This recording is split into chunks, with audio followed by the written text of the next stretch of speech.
Saint साहब, ये बताइएगा कि आपको अरेस्ट किया गया डी चौक से गज़ा मार्च के दौरान, तो पूरी रात आपको कहाँ रखा गया, आपकी अहलिया को भी गिरफ़्तार किया गया, वो वजह क्या थी?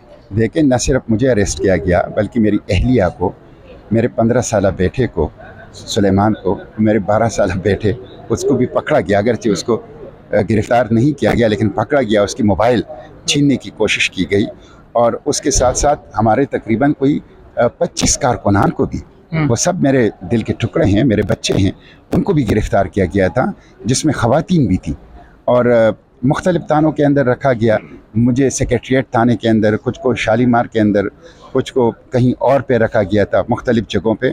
ये हुकूमत की बिल्कुल फ़ाशिज़म है। हालांकि इससे एक दिन पहले एडिशनल डिप्टी कमिश्नर उस्मान और एसपी खानजेब के साथ हमारा ये तय हो गया था कि हमारा प्रोटेस्ट होगा, ग्रीन बेल्ट के ऊपर होगा, गज़ा चौक के अंदर, साबिक आडी चौक के अंदर, रोड बंद नहीं होगा और हम अपना प्रोटेस्ट रिकॉर्ड करके चले जाएंगे। लेकिन हुकूमत ने फ्रॉड किया, धोखा किया और वहाँ पे उन्होंने बदतरीन तशद्दुद किया और आपने देखा वो वीडियो सारे वाज़े हैं। ख़वातीन के ऊपर तशद्दुद किया, ख़वातीन को गिरफ़्तार किया और उसके बाद जो प्रेस रिलीज़ जारी की हमारी रिहाई की, उसमें लिखा गया है कि उन्होंने गारंटी दी है कि आइंदा एहतजाज नहीं करेंगे। ये उन्होंने बहुत बड़ा सफ़ेद झूठ बोला है। मैंने कोई गारंटी नहीं दी है और मैं प्रोटेस्ट का हक महफूज रखता हूं और इसी गज़ा चौक के अंदर प्रोटेस्ट करूंगा और पुरअमन प्रोटेस्ट होगा।